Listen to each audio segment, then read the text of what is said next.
Hello and welcome to Forward Boldly. I'm your host, Christine Niles.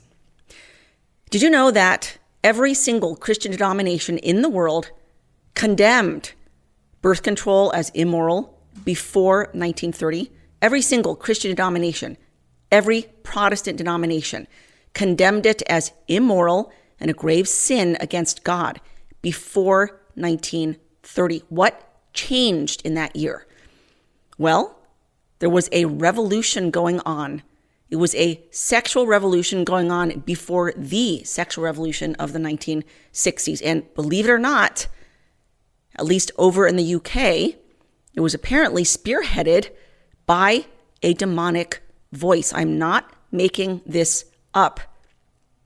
More on that in just a little bit, but before we get into the show, I would encourage all of you out there watching this, if you are not already, please sign up for a premium subscription. It's only $10 a month, and it helps us to continue putting out top quality faith-based content. For instance, with this show, Forward Boldly, I put a lot of time and effort and research into this. I write my own show, I choose the graphics, and I sit down, I shoot my show.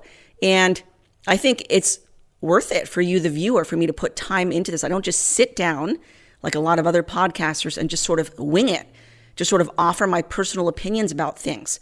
I do the research, I vet things, I make sure that my facts are correct and they're accurate, and I also put a lot of prayer behind my episodes because I think it's worth it for you, the viewer. If you think it's worth it and you think you want to help us continue putting forth not just this content, but all the premium content, many hundreds of hours on our site, then please continue joining us. It's premium subscription. Again, only $10 a month. That's less than 3 cups of coffee. Just go to churchmilitant.com/go premium. I thank you so much for all of your support.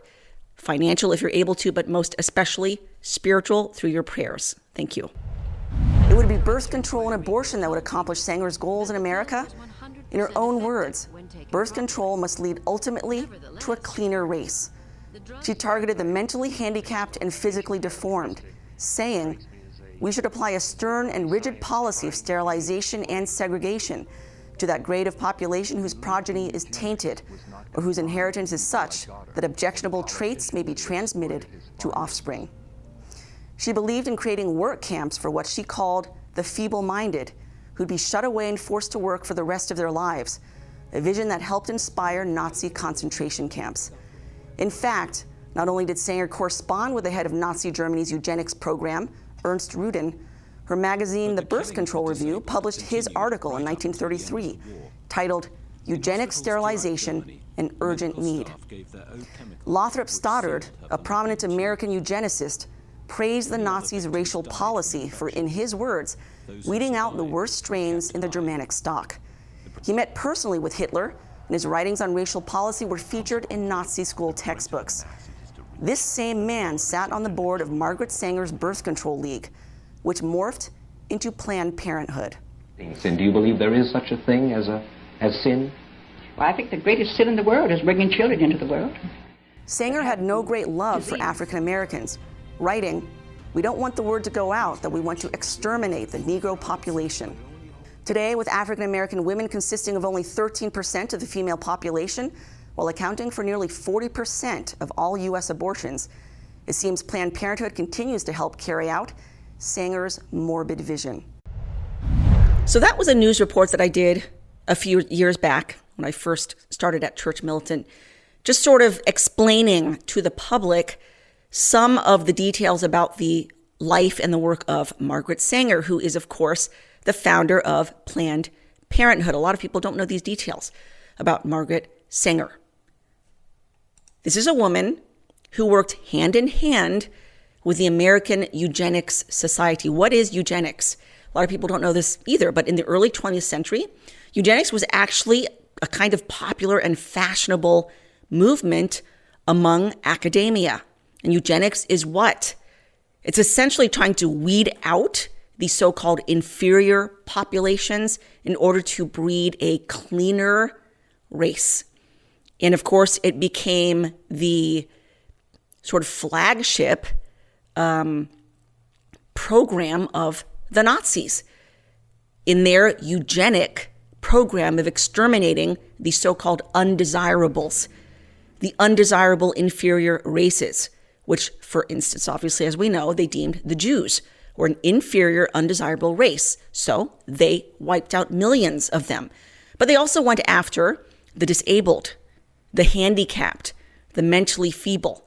And then they widened that extermination, that persecution, to political dissidents, to people who didn't think the right way, according to them. And that included thousands of Catholic clergy and religious and lay people. But a lot of people don't realize that Margaret Sanger was interested in the same exact program here.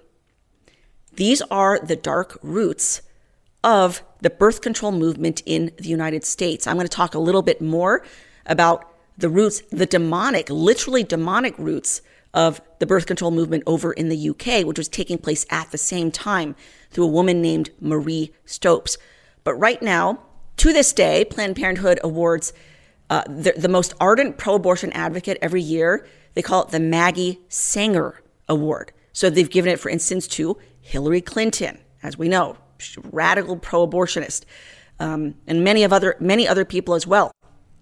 Sanger first formed the Birth Control League.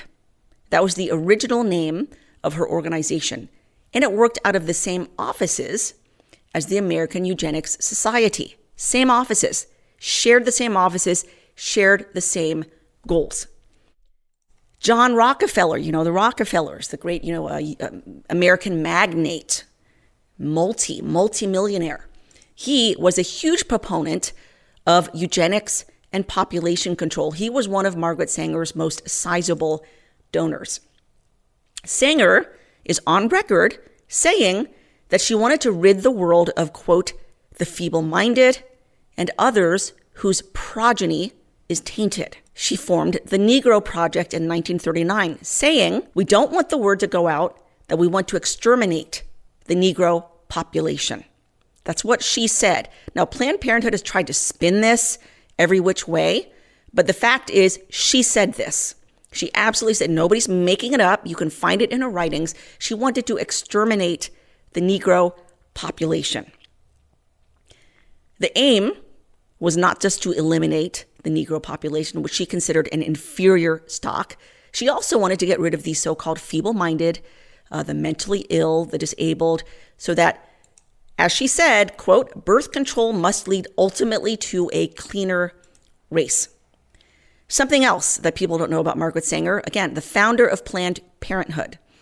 She corresponded with the Nazis, including Ernst Rudin.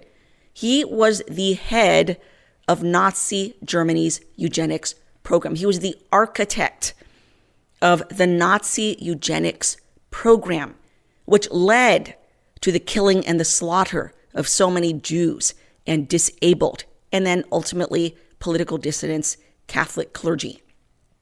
Get this, sitting on the board of directors of Margaret Sanger's Birth Control League was a man named Lothrop Stoddard. Lothrop Stoddard was an American eugenicist, very well known. He personally met with Hitler, praised Hitler's eugenics program. He praised the Nazis' racial policy of, quote, weeding out the worst strains of the Germanic stock. That's Stoddard's words. And his writings on racial policy were actually featured in Nazi school textbooks. This was a man who sat on the board of directors of Margaret Sanger's Birth Control League, which eventually morphed into Planned Parenthood. In 1916, Sanger opened the very first birth control clinic in the nation, and she tested the country's Comstock laws. At the time, the Comstock laws criminalized contraception. Okay? Someone arrested her. It was brought to trial, and then ultimately she won at the trial, and the Comstock law with regard to the banning of contraception was overruled. Now, people say it was simply a test case. They arranged for her to be arrested just so that they could test the law, and they won. They won. Now, this eventually paved the way for the U.S. Supreme Court many decades later in 1965 to issue the ruling Griswold v. Connecticut.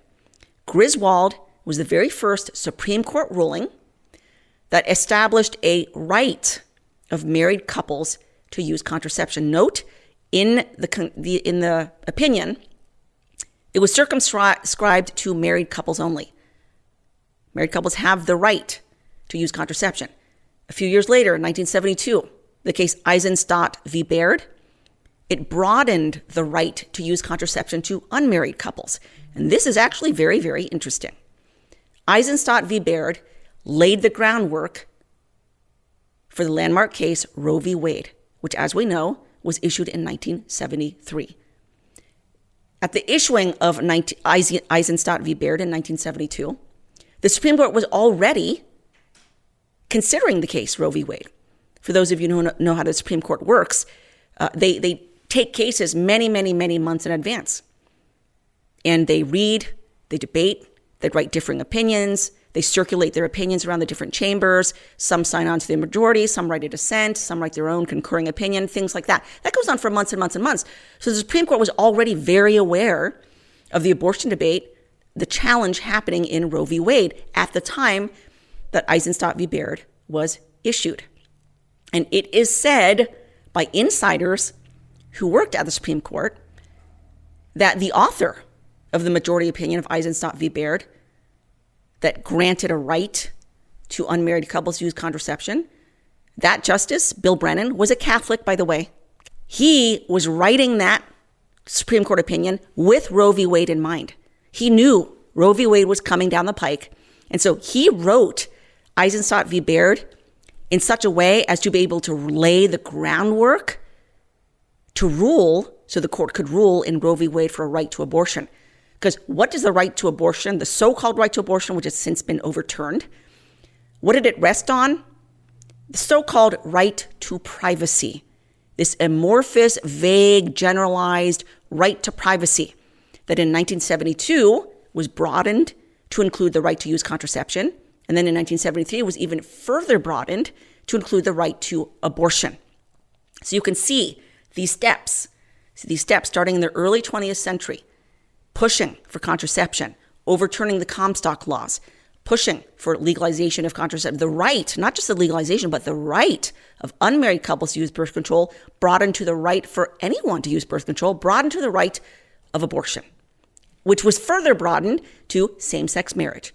And fortunately, thanks be to God, the miracle of Dobbs v. Jackson, women's health, took place, overturning Roe v. Wade and also rolling back this so-called right to privacy, which has been used to enumerate whatever rights now that these 9 sitting Supreme Court justices seem to think should be enshrined in our Constitution. Now, let's turn to the funding of Planned Parenthood. Right now, Planned Parenthood gets about $500 million of taxpayer money every single year through Title X, through Medicaid. That's a lot of money for a nonprofit. How did that even happen? Title X, the money being given to, family planning services, abortion industry, even though you can't give money directly to abortion, only $6 million was awarded in 1970. That has gone way up. In 1980, $162 million. And now in 2023, $300 plus million, and then all the rest that they're getting through Medicaid as well. Planned Parenthood, on top of that, gets about $1.3 billion in revenue every single year. Does pretty well for a nonprofit. And what's very interesting is that Richard Nixon was actually a very strong proponent of birth control, of population control. Richard Nixon was concerned by the so-called threat of overpopulation. I encourage you to watch my very first episode of Forward Boldly called Collapse of Nations, because I kind of go into the myth of overpopulation. Yes, it's a myth. It's a myth. It's a fact that every single family on the entire planet can fit into a landmass the size of Texas with room for a house and a yard each. Every single planet. The problem with the world today is not overpopulation. It is underpopulation. We are facing demographic collapse. And it's because we have bought this lie that has been sold to us that the world has too many people. No, it has too few people. All you have to do is take a look at Japan right now. Japan is self-imploding. Economically, family-wise, you had twice as many adults die last year as children being born. You have more adult diapers being sold in Japan right now than baby diapers. It's heading towards imminent financial, economic, and societal collapse. And that's where we are headed as a nation here in the U.S. if we don't start turning things around, opening our eyes and realizing that children are our greatest gift and humans are our greatest resource. We need to turn this ship around. But anyway, back then, Nixon and all these other world leaders were buying this whole myth of overpopulation. And so Nixon was really the one who started pushing for funding population control through funding programs for family planning and birth control. And this is what he said. When future generations evaluate the record of our time, one of the most important factors in their judgment will be the way in which we responded to population growth. I believe, therefore, that we should establish as a national goal the provision of adequate family planning services within the next 5 years to all those who want them but cannot afford them. This we have the capacity to do. So thus was born Title X. It was the nation's only federal grant program devoted to promoting contraception. And you know who sponsored it? It was then U.S. Representative George H.W. Bush, who would later go on to become our 41st president. He was the chief sponsor of the Title X bill. And this is what he said, quote, "We need to make population and family planning household words. We need to take sensationalism out of the topic. If family planning is anything, it is a public health matter." And they have succeeded. They've succeeded in making it a household word and accepted. It's like the air we breathe now. It's just accepted. Young women growing up, you just think it's natural. It's a natural progression. When you get to a certain age, of course you go on the pill. That's just what everybody does. It's responsible. You have to understand back then, it was considered scandalous because so many Christians understood and they came from this background of understanding that it was morally condemned in Scripture, morally condemned by the Christian faith traditions. But Title X was passed, and Nixon signed it into law. Here, however, is the dark secret about Nixon's motives. It wasn't about women's health. It wasn't about concerns about overpopulation. What it was, as revealed in secretly recorded audio tapes from the White House, Nixon thought certain populations needed to be controlled, specifically blacks, the Negro population. Listen to this audio clip, secretly recorded of Nixon, where he talks about this. The majority of people in Colorado voted for abortion. I think the majority of people in Michigan voted for abortion. I think in both cases, well, certainly in Michigan, they will vote for it because they think that what's going to be aborted generally are the little black subjects. As I told you, we talked about it earlier, that a hell of a lot of people want to control the Negro bastard. Yeah. Isn't that very true? So we know what we're talking about, population control. Sure. We're talking really, and what John Rockefeller realizes, the people in what we call our class control their populations. Sometimes they'll have a family of 6 or 7 or 8 or 9, but it's exception. The people who don't control their families are people in the people that shouldn't have kids. Now that's the black population. Black in the city of San Francisco has gone from 3,000 right after World War II to where they represent 30% of the population of San Francisco. Yes, sir. Little black bastards. That was Nixon's reference to African-American babies. And his motive, his ideology fit 100% in line with that of Margaret Sanger. Why do you think Planned Parenthood targets poor black neighborhoods, poor Hispanic neighborhoods? Why do you think they do that? They're continuing her legacy. They're continuing Sanger's legacy of population control of the so-called undesirables. Let's turn to the UK. Marie Stopes was the crusader for birth control in the UK at the same time that Margaret Sanger was doing her own pro-family birth control, pro-eugenics, pro-abortion push. In 1910, Stopes became enthralled, also like Sanger, with the whole idea of eugenics, of eliminating the world of the inferior races, the inferior, the unclean stock. She was an academic. She was the first female professor at University of Manchester. In 1915, she met Sanger at a conference, so they came to know each other. And then in 1917, she published her very well-known book, Married Love. And it was so popular, it went through like 5 printings in the first year or so. It just caught on like wildfire all over Britain. Now, here's where it gets interesting. In 1920, before the Anglican bishops were about to meet at the Lambeth Conference, which is this, it's a meeting of all the Anglican bishops in Britain, where they discuss doctrine, all sorts of things. She, Marie Stopes, was sitting in her backyard under the shade of a yew tree, and she herself recalls that she heard a voice. The voice spoke to her, and she was convinced the voice was of God. And the voice told her to take down the voice's dictation, because this voice was going to give her this manifesto for promoting contraception to the world, and that she had to send this manifesto, this so-called gospel, to the bishops of England so that they would change their policy. Because up till then, like I said, every single Christian denomination, the Anglican Church included, condemned the use of contraception as gravely immoral, contrary to the law of God.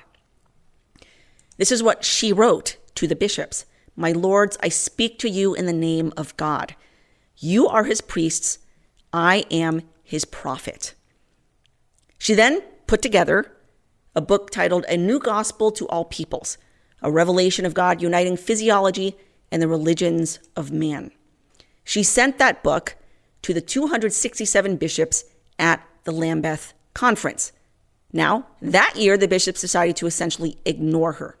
They did not implement her radical goals of changing Anglican teaching on the wrongness of birth control. She claimed in this so-called dictation from the voice of God that sexual union was not for procreation, as the church had always taught, but rather it was for pleasure, and that we needed to revise Christian teaching to make it all about pleasure rather than about creating life. And that birth control was placed at man's service by science, that science was placing this at man's service and that we should take full advantage of it. She claimed that God himself gave her these instructions in order to spread the acceptance of birth control all over the world. She would only have to wait 10 years until 1930, when the Anglican bishops once again held their Lambeth Conference, and for the very first time ever in the history of Christianity, they approved the use of contraception in narrow circumstances at first. But then, after that, once that little crack in the dam came, it was a flood after that. And to mix metaphors, the rest of the Christian denominations folded like a house of cards. I hope you're enjoying the show. The rest of the show is behind the paywall, so please go to churchmilitant.com to watch the rest. For those who are not premium subscribers, you can sign up at churchmilitant.com/go premium. See you there.